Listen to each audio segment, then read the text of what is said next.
Bu dard menga tanish. 15 yillik holatda farzand kutish, farzand azobida yashash og'ir. Bu insonni o'sha og'rimaydigan og'rig'ida, dardida. Doktorga qatnashdimi? Oxirigacha xursand qilsin, endi iloyim mahkamadan bersin.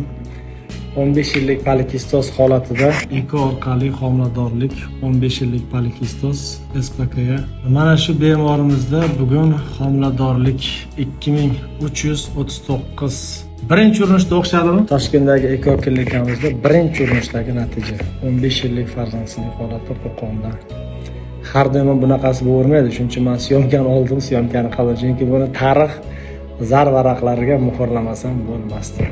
Hammalarga shunaqa natijalar nasib qilsin. Sizni tabriklaymiz. Bolalaringiz ko'p bo'lsin. Keyingilari tabiiydan bo'lsin, aka-ukalari ko'p bo'lsin. Oilangizga tinchlik, xotirjamlik bersin.